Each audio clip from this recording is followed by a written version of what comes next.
मुख्यमंत्री देवेंद्र फडणवीस ने बदलापुर में छत्रपति शिवाजी महाराज की अश्वारूढ़ प्रतिमा का अनावरण किया। इस मौके पर भाजपा विधायक किसान कथोरे और राष्ट्रवादी कांग्रेस शरद पवार गुट के सुरेश उर्फ बाल्या मामा म्हात्रे भी मौजूद थे। फडणवीस ने कहा कि शिवाजी महाराज केवल योद्धा नहीं थे बल्कि कुशल प्रशासक भी थे। उन्होंने कर व्यवस्था और महिलाओं के सम्मान के लिए नीतियां बनाई। उन्होंने कहा कि शिवाजी महाराज की वजह से ही आज हमारा स्वदेश, स्वधर्म और स्वभाषा जीवित है।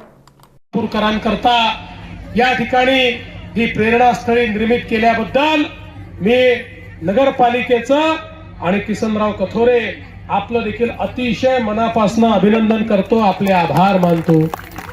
आज या निमित्ताने कथोरे साहेबांनी काही महत्त्वाचे मुद्दे देखील मांडलेले आहेत। विशेषतः MMRDAच्या संदर्भात जी काही विकास कामं या ठिकाणी थांबलेली आहेत, मी तुम्हाला किसनराव चिंता करू नका, मी तुम्हाला शब्द देतो की MMRDAचा निधी इथपर्यंत येईल, त्याचा मार्ग आपण निश्चितपणे मोकळा करू आणि या शहराच्या विकासामध्ये MMRDAचा निधी आपण उपलब्ध करून देऊ। पाण्याची जी योजना थांबलेली आहे, मी उद्याच त्या संदर्भात माननीय उपमुख्यमंत्र्यांची चर्चा करून ती फाईल नगर विकास खात्याकडून मंजूर करून घेईल आणि तुमच्या पाण्याचा विषय देखील या ठिकाणी निश्चितपणे मार्गी लावेल। आज खरं म्हणजे आपल्याकडे ब्लू लाईन रेड लाईनचा विषय आलेला आहे। आता नवीन DCR आपण तयार करतो, ज्या DCR मध्ये पूर्ण रेषेमध्ये कुठे कसं बांधकाम करता येईल याच्या संदर्भात आपल्याला काही नियमावली तयार करता येणार आहे। हे आपण यापूर्वी कोल्हापूरमध्ये देखील केलं आहे, ते यशस्वी झालेलं आहे। त्यामुळे तसंच आपण या ठिकाणी करू। पण आता वरच्या भागामध्ये उल्हास नदीवर आपण काही धरणं देखील बांधतो आहोत। ती धरणं बांधल्यानंतर ऑटोमॅटिक ही जी पूर रेषा आहे, ही पूर रेषा या ठिकाणी निश्चितपणे कमी होणार आहे आणि त्यातनं या शहराला एक मुक्ती मिळणार आहे।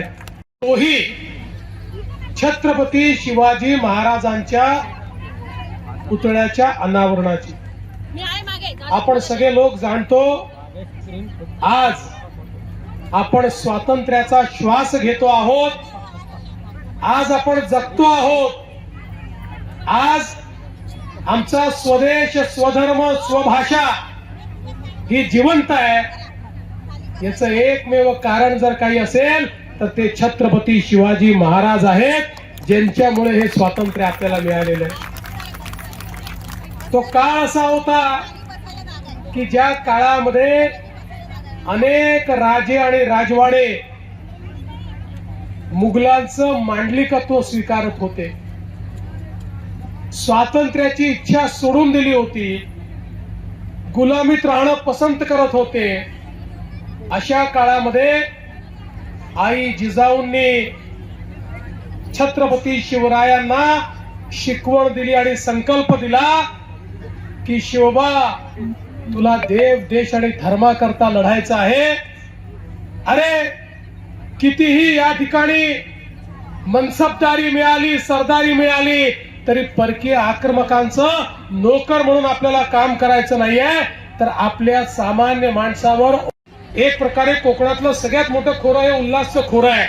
भरपूर पाणी या ठिकाणी आहे, याचं नीट नियोजन आणि या पाण्याला निर्मळ बनवणं, या दोन गोष्टी येत्या काळामध्ये करण्याची आवश्यकता आहे।